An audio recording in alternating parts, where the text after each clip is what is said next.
Have you ever wanted to learn how to use a stove like this? Well, let's talk about the anatomy of a cook stove. So if you ever find one in your kitchen, you'll know how to use it. The way you control the temperature and the distribution of the heat on a cook stove is by learning how to adjust the air. There's a shutter here on the side of the firebox, and then you've got your damper on the stovepipe. There's a diverter.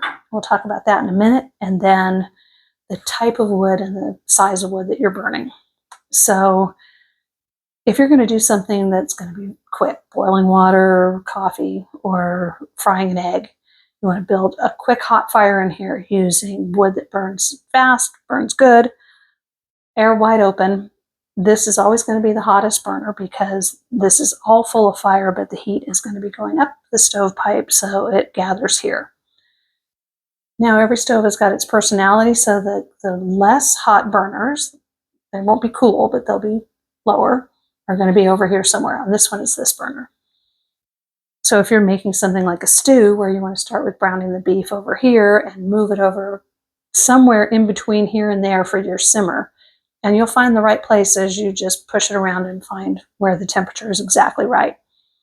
At that point, you're going to want to lower the amount of airflow. So you're going to close the shutter. You're going to lower the damper a little bit, put bigger wood on the fire, and try to keep that temperature even so you're not forever moving the pot. If you're going to be using the oven, you need to have the diverter up. What that does is it lifts a gate, and that lets the air circulate all around the oven chamber.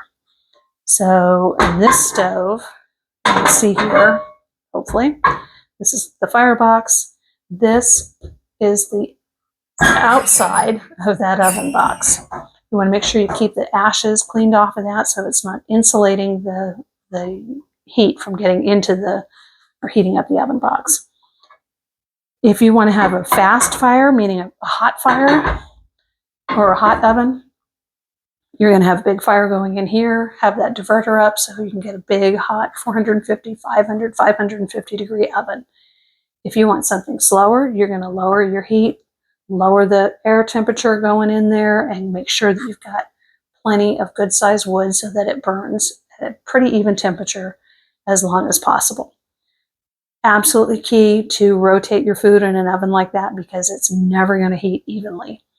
But mainly what you're doing is learning how to adjust the fire by the size of the wood and the amount of air, and finding out your stove where the hotter burners and the cooler burners are, and figuring out where's the right spot, even in the oven, to use. Mine has, I don't think you can see it here, mine has fire brick on the bottom so the rack can sit on that. Then there's also brackets that the rack can slide there, so I can be nearly the bottom or right in the middle of the oven to use that. In this case, the only way to add wood to this stove is through the top because it also burns coal. So there's a barrier in between here, so you can't open the door and feed wood that way. But on your stove, you might be able to. And really, that's all there is to cooking on a wood stove. It's trial and error and understanding how fire works.